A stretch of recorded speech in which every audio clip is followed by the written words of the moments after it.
School of magic season 2। Title एक बहुत बड़ा दांव। एरियल माइंस के सामने एक काला बवंडर अनगिनत सफेद सिर वाले राक्षस वानरों को आकाश में उड़ा रहा था। राक्षस वानरों की रक्त रंजित आंखें घने तारों की तरह घुसपैठियों को घूर रही थी। घाटी में उनका एक बड़ा झुंड, पहाड़ की कमर पर एक और बड़ा झुंड, पहाड़ की चोटी पर एक और बड़ा झुंड चीनी भाड़े के सैनिक जो वेद के आदेश का पालन कर रहे थे। उनकी आंखें चौड़ी थी। उन्हें उम्मीद नहीं थी कि खदानों के आसपास इतने सारे राक्षस वानर होंगे। संख्या ऐसी नहीं थी जिसे भाड़े के सैनिक संभाल सके। यदि खदानों पर हमले के समय वे यहाँ होते तो उनमें से कई अब तक मर चुके होते। क्या आप निश्चित है कि हम केवल दिखावा कर रहे हैं? क्या तुम्हें यकीन है कि वे बाहर आकर हमारा पीछा नहीं करेंगे? चीनी कमांडर ने गंभीरता से पूछा। ईमानदारी से कहूँ तो मुझे लगता है कि हम अब पीछे हट सकते हैं, जियांग ने धीरे से कहा। सफेद सिर वाले राक्षस वानरों का एक और जत्था पहाड़ी रास्ते के दोनों ओर दिखाई दिया। वे लुढ़कते पत्थरों की तरह पहाड़ से नीचे गिर रहे थे। जब उन्होंने देखा कि उनकी गतिविधियों से हवा में धूल का विशाल बादल उत्पन्न हो रहा है तो हर किसी को अपनी रीढ़ में ठंडक महसूस हुई।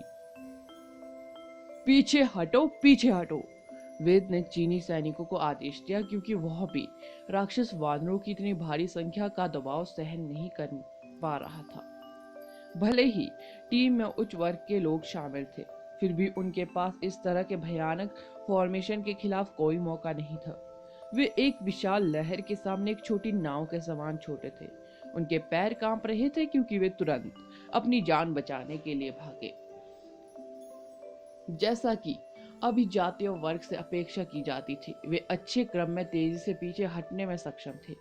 वेद ने जल्द ही सैनिकों को खदानों की सीमाओं से बाहर ले जाया, लेकिन सफेद सिर वाले राक्षस वानरों ने जितना उन्होंने सोचा था उससे कहीं अधिक उनका पीछा किया। वे लगभग उस सैन्य शिविर तक पहुंच गए जहां जनरल मॉट की सेना तैनात थी। जनरल मॉट और उनकी सेना ने राक्षस वानरों को भूस्खलन की तरह उनके शिविर पर अटैक करते देखा तो उन्होंने निर्णायक रूप से अपनी मशीनरी, तंबू, उपकरण और आपूर्ति को छोड़ दिया और अपने जीवन के लिए भागे। पेरू के बहादुर सैनिकों ने कभी इतना अपमानित महसूस नहीं किया था। सौभाग्य से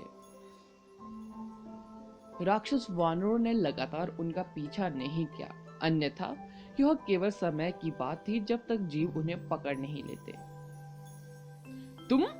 तुम क्या सोच रहे थे बेवकूफ?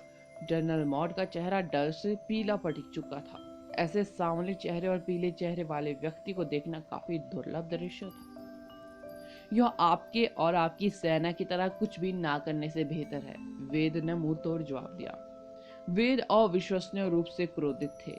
यदि जनरल मॉट एक चीनी सैनिक होता तो वेद ने उसे तुरंत मौत की सजा दे दी होती। वह आदमी एक सजावट के अलावा और कुछ नहीं था, क्योंकि वह केवल उदास चेहरे के साथ वहां खड़ा रह सकता था। जैसे ही वह अपने ऊंचे स्थान पर आराम से बैठा, उसकी सेना जंग खा रही थी। यदि केवल बेकार होना ही अपराध होता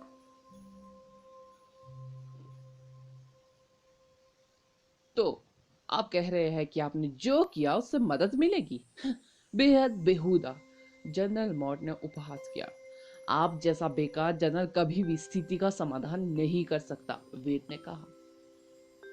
तो आप इसे उन दो बेवकूफों के हाथों में छोड़ रहे हैं? क्या आप सचमुच सोचते हैं कि वे समस्या का समाधान कर सकते हैं?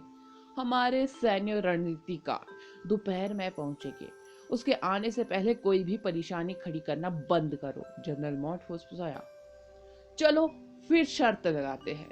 यदि हम स्थिति का समाधान कर सके तो एरियल माइंस की आधी हिस्सेदारी चीन की होगी।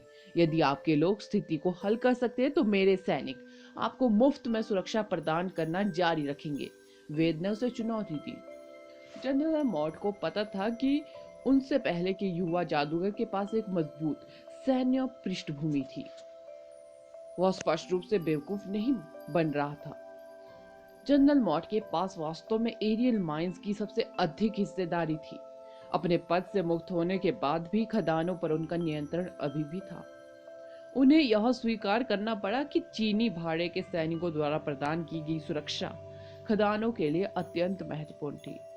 यह उसके खनिकों और तकनीशियनों से अधिक महत्वपूर्ण थी। उनके संरक्षण के बिना खदानें बहुत संकट में पड़ जाएंगी। मॉट स्पष्ट रूप से अपने सोने के पहाड़ को बंद नहीं करना चाहता था। दरअसल उनका कॉन्ट्रैक्ट जल्द ही खत्म होने वाला था और अब युवक ने मुफ्त में सुरक्षा देने का वादा किया था। इससे उसका बड़ा खर्चा बच जाएगा क्योंकि जादूगरों की मजदूरी काफी महंगी थी। जनरल, मुझे लगता है कि बाजी हमारे पक्ष में है। वे दो युवा जादूगर कभी भी आसपास के राक्षस वानरों को भेदने में सक्षम नहीं होंगे, लेकिन स्थिति सुलझाने के बाद हमें निश्चित रूप से अपनी खानों की रक्षा के लिए लोगों की आवश्यकता होगी। मैंने पहले ही उस आदमी की पृष्ठभूमि की जांच कर ली है। उसके पास कॉल करने की शक्ति है। उनके सलाहकार सीली फुसफुसाई। जनरल बॉट ने तुरंत संभावनाओं पर विचार किया। वह पहले ही अपनी स्थिति खो चुका था। खदाने ही आखिरी चीज थी जिस पर वह भरोसा कर सकता था। अपनी सैन्य स्थिति के बिना उसे अपनी खदानों की रक्षा करने में कठिनाई होगी। कुछ वर्षों के लिए भी अपनी खदानों की निःशुल्क सुरक्षा प्रदान करने का प्रस्ताव उनके लिए बहुत आकर्षक था। ठीक है, सौदा करें। यदि आप स्थिति को हल कर सकते हैं तो मैं आपको आधा हिस्सा दे दूंगा। जनरल मॉड ने सावधानी पूर्वक विचार करने के बाद सिर हिलाते हुए सहमति व्यक्त कर ली। लाओ, इतना आवेगी मत बनो। ये सैनिक जो जल्द ही हमारे देश वापस जा सकते हैं, उन्हें अगले कुछ वर्षों तक यहीं रहना होगा। मेघना ने तुरंत इसके खिलाफ सलाह दी, क्योंकि उनका मानना था कि वेद बहुत लापरवाह हो रहा था। यह ठीक है, यह मेरा निर्णय है।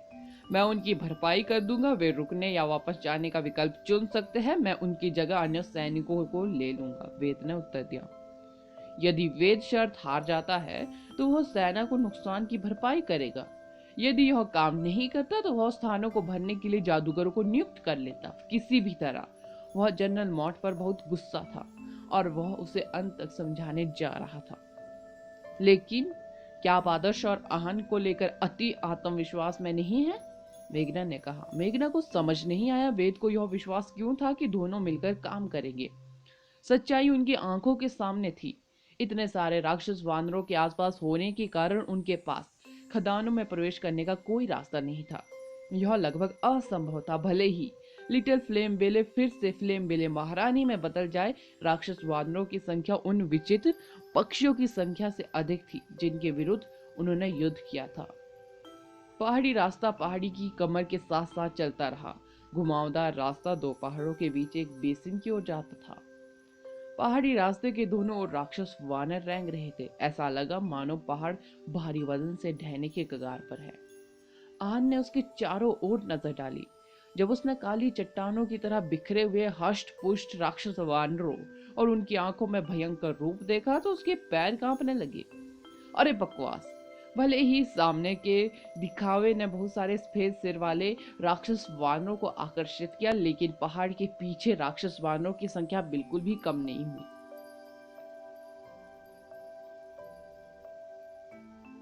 आदर्श, जल्दी करो और लिटिल फ्लेम बेले को बदल दो। वे आ रहे हैं, आहन ने अपने दांत पीसते हुए कहा। छोटी फ्लेम बेले आराम कर रही है, वो अब लड़ नहीं सकती, आदर्श ने शांति से उत्तर दिया। तो फिर जल्दी करो और डीमन बन जाओ। मुझे पता है कि आप ऐसा इसलिए कर रहे हैं क्योंकि आप नहीं चाहते कि दूसरे लोग इसे देखें, आहन ने कहा। मैं क्यों डीमन बनूंगा? आदर्श ने आहन को असमंजस में देखते हुए पूछा। आहन को रोना आ गया। मेरे पूर्वज, आप वास्तव में क्या कर रहे हैं? आप इतने सारे राक्षस वानरों के साथ रास्ता कैसे साफ करेंगे? क्या आपको लगता है कि आप एक निश्चित जादूगर हैं? बस मेरी सुरक्षा पर ध्यान केंद्रित करो, आदर्श ने गंभीरता से कहा। आहन ने पहले ही अपना डिफेंस फील्ड डाल दिया था। Rock barrier, water barrier, light protection, गिरती गिरने, साथ ही उसकी जादुई ढाल, जादुई कवच और जादुई पंख, ताकि वो जरूरत पड़ने पर अपनी जान बचाने के लिए दौड़ सके। आदर्श ने सीधे आगे देखा।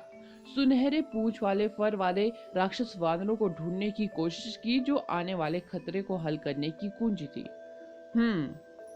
क्या तुम्हें लगता है तुम मेरी नजरों से बच सकते हो? आदर्श मुस्कुराया। उसकी नजर एक विशेष सफेद सिर वाले राक्षस वानर पर टिकी थी जो डरपोक व्यवहार कर रहा था। टेलिकिनेसिस, भ्रमात्मक पंजा, यहाँ आओ तुम छोटे मूर्ख। आदर्श सीधे सुनहरी पूंछ वाले फर वाले राक्षस वानर के पास गया। उसने उस खास जीव को हवा में उछाल दिया। आदर्श की आंखों से पर्पल रंग की चमक निकल रही थी। एक मोटी लाइटनिंग का बोल्ट साफ आसमान से सीधे नीचे आया और सुनहरी पूंछ वाले फर वाले राक्षस वानर पर सटीक रूप से गिरा। राक्षस वानर हवा में टुकड़े टुकड़े हो गया, खून की बूंदें गिरने लगी।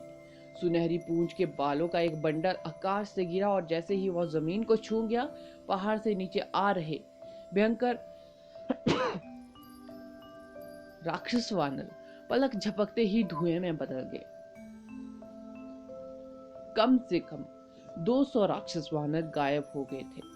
एक सेकंड पहले वे अपने सामने आने वाली हर चीज को बेरहमी से रौंद रहे थे और अगले ही सेकंड में वे सभी फैलते धुएं में बदल गए थे।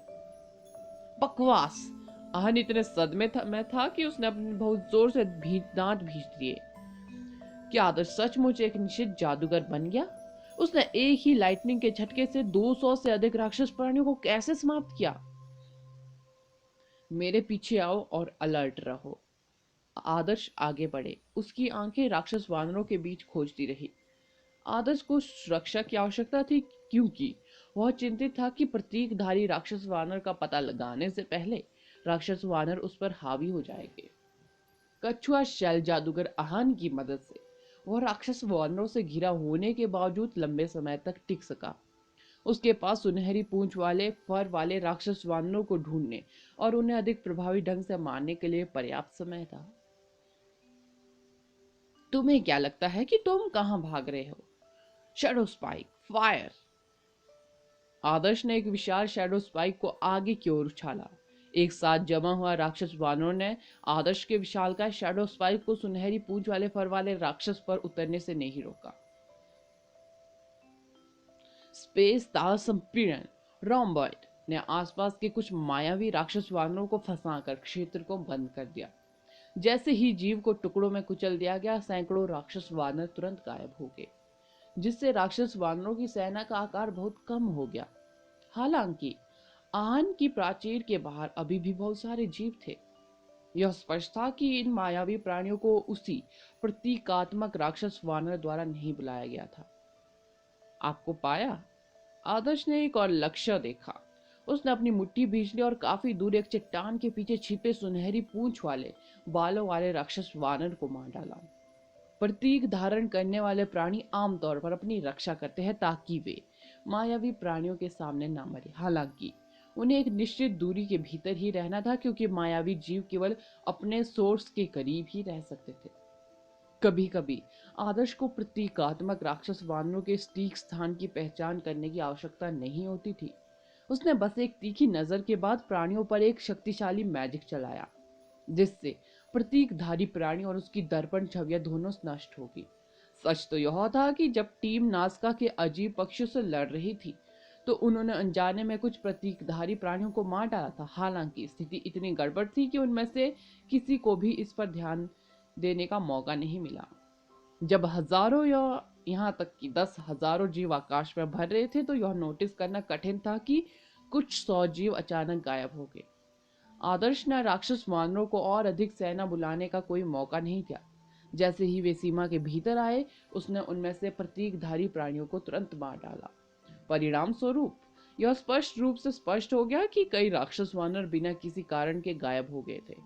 कुछ दौरों के बाद आहन ने आखिरकार इस पर ध्यान दिया। क्या क्या चल रहा है? राक्षस वानर अपने आप गायब क्यों हो रहे हैं? क्या मैं इसकी कल्पना कर रहा हूँ? आहन ने आश्चर्य से पूछा।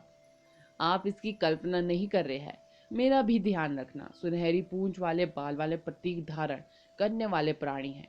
उन्हें मारने से उनके क्लोन जल्दी ही गायब हो जाते हैं। आदर्श ने समझाया। स्कूल ऑफ मैजिक सीजन 2, चिराग का वंशज। आहन अचानक प्रबुद्ध हो गया। सुनहरी पूंछ का फर, सुनहरी पूंछ का फर, क्या कोई बहुत दूर नहीं था? तुम्हारे साथ पर जो बाएं और दाएं ओर घूम रहा है, मैं उसे तुम्हारे लिए चिन्हित करूंगा। आहन की नजरें तेज थी। उसने तुरंत सुनहरी पूंछ वाले फर वाले एक सफेद सिर वाले राक्षस वानर को देखा। उन्होंने सुनहरी पूंछ वाले फर वाले सफेद सिर वाले राक्षस वानर पर ब्रिलियंट लाइट स्पेल का प्रयोग किया। प्रकाश प्राणी पर चमका और वह अचानक सुनहरी चमक रहा था, दूसरों के बीच में खड़ा था। बहुत अच्छा, आदर्श ने चमकते राक्षस वानर पर अपनी निगाहें जमा ली। राक्षस वानर को एहसास हुआ कि उसके साथ समझौता किया गया है। जैसे ही वह पीछे हटने लगा, आदर्श ने ग्राउंड ब्रेक डालने के लिए अपनी मुट्ठी जमीन पर पटक दी। चमकदार राक्षस वानर अपनी जान बचाने के लिए भागने ही वाला था कि तभी उसके पैरों के नीचे की जमीन फट गई। झुलसता हुआ लावा मौत के खिलते हुए फूल के आकार में फूट पड़ा, जिसने राक्षस वानर को पूरी तरह से निगल लिया। उसकी मृत्यु के बाद आगे राक्षस वानरों का एक विशाल समूह धूल में बदल गया और हवा में बिखर गया। आगे का रास्ता जल्द ही साफ हो गया। आदर्श और आहन तेजी से आगे बढ़े और एक ढलान पर पहुंच गए। ढलान से नीचे देखने पर उन्होंने तुरंत पूरे बेसिन को सफेद सिर वाले राक्षस वानरों के साथ रेंगते हुए देखा, जैसा कि वे किसी प्रकार का जमावड़ा कर रहे हो। खदानों के प्रवेश द्वार कसकर भरे हुए थे। सफेद सिर वाले राक्षस वानरों की चीखें गड़गड़ाहट की गर्जना की तरह थी। पहाड़ गहरी गड़गड़ाहट में हिल रहे थे। इससे पहले आहन निश्चित रूप से ऐसा दृश्य देखने के बाद अपनी जान बचाने के लिए भाग रहा होता, उसकी खोपड़ी सुन्न हो गई होती। राक्षस वानरों की सेना स्पष्ट रूप से कोई ऐसी चीज नहीं थी जिसका मुकाबला वो अकेले कर सकता था। हालांकि उनका रहस्य जानने के बाद उसकी आंखों ने तुरंत सुनहरी पूंछ वाले प्राणियों को स्कैन किया। मैं उन्हें चिन्हित करूंगा। आहन ने ब्रिलियंट नाइट स्पिल को बाहर फेंक दिया। उस स्थान पर सुनहरी रोशनी चमक उठी। सफेद सिर वाले राक्षस वानरों पर चमकने से कोई फर्क नहीं पड़ता था, लेकिन जब प्रकाश सुनहरी पूंछ के फर वाले प्राणी पर पड़ता था तो प्राणी सुनहरी रोशनी से चमकने लगता था। क्या ब्रिलियंट लाइट गंभीरता से ऐसा कर सकती है? आदर्श ने उत्सुकता से पूछा। मुझे कम मत समझो, आहन ने आत्मविश्वास भरी मुस्कान के साथ कहा। आहन द्वारा प्रतीक धारण करने वाले प्राणियों को ब्रिलियंट लाइट के साथ टैग करने के बाद उनके पास आदर्श से छिपने का कोई मौका नहीं था। आदर्श ने प्रतीकधारी राक्षस वानरों को तुरंत सामने के लिए अपने स्पिलों का उपयोग किया। जब एक इंटरमीडिएट मैजिक या यहाँ तक कि एक बुनियादी मैजिक 200 से अधिक राक्षस वानरों को तुरंत खत्म कर सकता था, तो कोई लड़ाई इतनी भयानक नहीं थी जितना किसी ने सोचा था।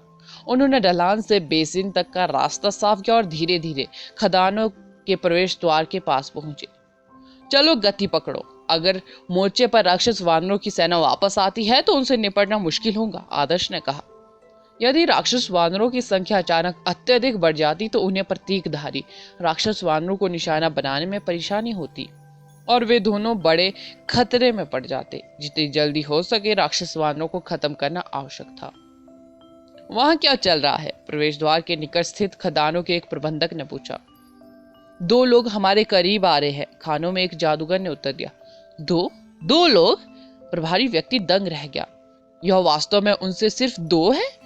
कुछ जादूगर बैरियर के किनारे के करीब खड़े थे, जिससे उन्हें बैरियर के बाहर देखने की अनुमति मिल रही थी। 2 युवा जादूगर उनकी ओर बढ़ रहे थे। वे एक ही लहर से सैकड़ों राक्षस वानरों को मारने में सक्षम थे, जैसे कि वे बस अपने कंधों से धूल को थपथपा रहे हो। खदान के जादूगर को विश्वास नहीं हो रहा था कि क्या हो रहा है। क्या वास्तव में किसी ने उन्हें बचाने के लिए सुपर मैजिशियनों को भेजा था? लेकिन वे इतनी कम उम्र में सुपर लेवल तक कैसे पहुंच पाए? बैरियर खोलो, हमें अंदर आने दो, आदर्श ने राक्षस वानरों के एक विशाल झुंड को देखकर खदानों पर चिल्लाया। जादूगरों ने बैरियर खोलने की हिम्मत नहीं की। उन्होंने 2 युवा जादूगर को डर के मारे प्राणियों से मुकाबला करते देखा। आदर्श और आहन अवाक थे। वे केवल प्रवेश द्वार तक अपना रास्ता बना सकते थे। उनके चारों ओर इतने सारे राक्षस वानर थे कि वे प्रतीकधारी प्राणियों की पहचान नहीं कर सकते थे। उन्हें जितनी जल्दी हो सके खदानों में प्रवेश करना था। आदर्श, उनमें से 2 आपकी बाईं ओर है, आहन ने एक शानदार रोशनी फेंकी और सुनहरी पूंछ वाले राक्षस को टैग कर दिया। पीछे हटना, आदर्श ने अपने हाथ लहराए और उन पर झपट रहे राक्षस वानरों को खदेड़ने के लिए एक मजबूत स्थानिक ऊर्जा बुलाई। एक त्वरित नजर से उसने तुरंत 2 प्रतीकधारी राक्षस वानरों पर ध्यान केंद्रित किया। जैसे ही उसने लाइटनिंग कॉन्स्टलेशन स्क्रोल निकाला, लाइटनिंग तुरंत उस जगह पर गिरी।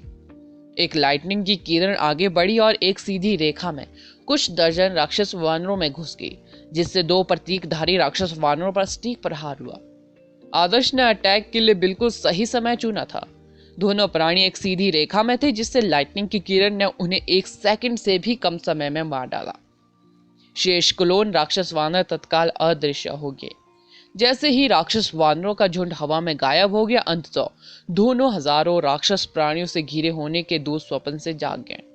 पूरी जगह अचानक खाली होगी, कोई भी प्राणी आसपास नहीं था। धिक्कार है उन दो प्रतीकधारी प्राणियों ने हजारों क्लोन्स बनाए। जब उसने अपने आसपास के प्राणियों को गायब होते देखा तो आहन ने कहा, जैसे ही प्रतीकधारी करने वाले जीव मर गए, हजारों मायावी क्लोन्स भी गायब हो गए। खदानों का बाहरी हिस्सा अचानक बहुत अधिक सुरक्षित हो गया। जो कुछ हुआ था उसे देखकर खदान के अंदर के जादूगर दंग रह गए। क्या ये दोनों युवा जादूगर कुछ ज्यादा ही शक्तिशाली नहीं है? उन्होंने पलक झपकते ही 1000 से अधिक राक्षस वानरों का सफाया कर दिया। अब बैरियर खोलो, आदर्श चिल्लाया। आखिरकार जादूगरों को होश आया। उन्होंने तुरंत बैरियर को डीएक्टिवेट कर दिया, जिससे आदर्श और आहन को खदानों में प्रवेश करने की अनुमति मिल गई। क्या क्या तुम दोनों हमें बचाने के लिए यहाँ आए हो? हमारा बैरियर अधिक समय तक टिक नहीं पाएगा, सांवली चमड़ी वाला मोटा मैनेजर उत्साह से चिल्लाया। अन्य जादूगर भी फूट फूट कर रोने लगे। उन्होंने गंभीरता से सोचा कि उनका जीवन यहाँ समाप्त हो जाएगा, क्योंकि जल्द ही भयंकर राक्षस वानर उन्हें टुकड़े टुकड़े कर देंगे। हम बाद में बात करेंगे, जल्दी करें और इस आदमी को ढूंढे। आदर्श ने खदान प्रबंधक को एक चित्र सौंपा। खदानों में आने से पहले आदर्श ने जनरल मॉट के आदमियों से उस व्यक्ति का पता लगाने के लिए कहा था जिसने नाज़का रतन चुराया था। आहन, वेद और जियांग सभी ने उस व्यक्ति को पहले देखा था। उसका वर्णन करने और अपने डेटाबेस में खनिकों और जादूगरों के चेहरे की विशेषताओं की तुलना करने के बाद उन्होंने उन लोगों को फिल्टर करने के बाद जल्द ही संदिग्ध को ढूंढ लिया जो प्रदान की गई तस्वीर से मेल नहीं खाते थे। उनकी जानकारी में बताया गया कि चोर एक साधारण खनिक था। उन्हें इस बात का कोई अंदाजा नहीं था कि वो आदमी नाज़का में कैसे घुस गया और मणि चुराने में कैसे सफल हुआ। यह आदर्श की चिंता का विषय नहीं था। उनकी मुख्य प्राथमिकता जियोग्लिफ की आंख वापस देकर कर्ज को समाप्त करना था, अन्यथा नाज़का मॉन्स्टर बर्ड्स की 5वीं लहर जल्द ही आएगी। भले ही वे प्रतीकधारी प्राणियों के बारे में जानते हो, फिर भी उन्हें 10 लाख राक्षस पक्षियों की सेना के खिलाफ जीवित रहने की कोई उम्मीद नहीं थी। तुम उसे क्यों ढूंढ रहे हो? प्रभारी व्यक्ति ने भ्रमित चेहरे से पूछा। क्या तुम जीना चाहते हो तो फिर जल्दी करो और इस आदमी को ढूंढो, आदर्श ने अधीरता से गुर्राया। उस व्यक्ति ने आदर्श की विनाशकारी शक्ति देखी थी। यह देखने के बाद कि आदर्श किस तरह नाराज था, उसने और समय बर्बाद नहीं किया। उसने तुरंत जादूगरों से उस आदमी को खोजने के लिए कहा। हालांकि वहां लगभग 3000 मजदूर थे, फिर भी उस व्यक्ति को ढूंढना मुश्किल नहीं था, क्योंकि वे पहले से ही उसका नाम जानते थे। सैल्टन नामक मजदूर को जल्द ही जादूगरों द्वारा आदर्श और आहन के पास लाया गया। आहन ने उस आदमी का अध्ययन किया और आदर्श से आत्मविश्वास से कहा, यही है। सैल्टन ने निर्दोष होने का नाटक किया, लेकिन जब उसे एहसास हुआ कि उन्हें पता चल गया है कि उसने क्या किया है, तो वह तुरंत जादूगरों से छूट गया और पागलों की तरह खदानों में भाग गया। अभी भी भागने की कोशिश कर रहे हो? इतनी बड़ी गड़बड़ी फैलाने के बाद भी कोई नाराजगी नहीं दिखा रहे? क्या आप सचमुच चाहते हैं कि यहाँ के 3000 लोग आपके साथ मरे? आदर्श ने बेरुखी से कहा और उसने हाथ से एक विशालकाय शैडो स्पाइक फेंक दिया। 4th लेवल के विशालकाय शैडो स्पाइक का प्रभाव उत्कृष्ट था। अनगिनत शैडो सुइयों ने तुरंत मजदूर को जमीन पर गिरा दिया, उसकी मांसपेशियों के हर इंच को सील कर दिया और उसे स्थिर कर दिया। आहन तुरंत उस आदमी के पास गया और उसके शरीर की तलाशी ली। आप क्या कर रहे हो? तुम्हें क्या लगता है तुम कौन हो जो मुझे यहाँ फंसा रहे हो? सैल्टन चिल्लाया। आहन ने पलटकर भौहें सी कोड़ लिया। आदर्श, उसके पास यह नहीं है, उसने इसे गुफाओं में छिपाया होगा, आदर्श ने कहा। सैल्टन एक साधारण इंसान था। भले ही वे अनिश्चित थे कि वह नाज़का की खतरनाक निषिद्ध भूमि में स्वतंत्र रूप से कैसे घूमने में कामयाब रहा, लेकिन जब उसने नाज़का मॉन्स्टर बर्ड की जियोग्लिफ पर नजर डाली तो उसे नाज़का राक्षसों ने निशाना बनाया होगा। वह काम करने के लिए खदानों में वापस नहीं आया, लेकिन चोरी की आंख को छुपाने की अधिक संभावना थी। इसे छुपाने के लिए खदान से बेहतर कोई जगह नहीं थी। जब खदान प्रबंधक को सच्चाई पता चली तो उसने तुरंत मजदूरों से हर जगह तलाशी लेने को कहा। चूंकि उनकी जान बचाना जरूरी था, इसलिए मजदूरों ने चोरी हुई आंख की लगन से तलाश की। उन्होंने मणि खोजने की कसम खाई, भले ही उन्हें जमीन में 3 इंच भी खोदना पड़े। कुछ ही समय बाद एक नाबालिग को एक खोखली चट्टान के अंदर नासका रतन मिला। जब सैल्टन के छिपे हुए खजाने का पता चला तो उसका चेहरा पीला पड़ गया। आप ऐसा नहीं कर सकते, सैल्टन चिल्लाया। यदि मेरा अनुमान सही है तो आप मूल भारतीयों के वंशज होंगे, आदर्श ने सैल्टन को घूरते हुए पूछा। सैल्टन चौंका। उन्हें उम्मीद नहीं थी कि आदर्श इतनी आसानी से उसकी पहचान का अनुमान लगा लेंगे। क्या आपको शर्म नहीं आती? आपने चिराग फ्लावर के प्रतीक का अपमान किया है जिसे आपने पहना है, आदर्श ने कहा। सैल्टन एक साधारण इंसान था, लेकिन वास्तव में उतना साधारण नहीं था। वह भारतीयों की एक प्राचीन जनजाति का वंशज था। यही कारण था कि वह बिना अटैक के नासका की निषिद्ध भूमि में प्रवेश कर सका। आदर्श उसकी पहचान का अनुमान लगाने में कामयाब रहा क्योंकि चुटकी ने टाइम फ्लावर नामक एक फूल की खोज की थी। जब वह टाइम लिक्विड के बारे में जानकारी खोज रही थी, उसी युग में मौजूद एक और फूल चिराग था। वह फूल जो विलुप्त हो गया था, जिसका उल्लेख रेडो ने तूफान के केंद्र में प्राचीन शहर में किया था। सैटर्न नामक इस मजदूर ने अपनी छाती पर चिराग फ्लावर का प्रतीक गुदवाया था। अमिट प्रतीक होने के बावजूद इसका मतलब यह नहीं था कि उनकी आत्मा को भारतीयों की विरासत की सुरक्षा के लिए खुद को बलिदान करने की भावना विरासत में मिली थी। समय बीतने के साथ टाइम फ्लावर और चिराग दोनों विलुप्त हो गए थे। भारतीयों के वंशज भी अपना अतीत भूल गए थे और आधुनिक दुनिया से भ्रष्ट हो गए थे। केवल प्राचीन भारतीय सभ्यता द्वारा छोड़े गए जियोग्लिफ ही हर कीमत पर आक्रमणकारियों और चोरों से अपनी विरासत की रक्षा करते रहे। अगला एपिसोड जानने के लिए बने रहे मेरे इस चैनल के साथ। Thank you.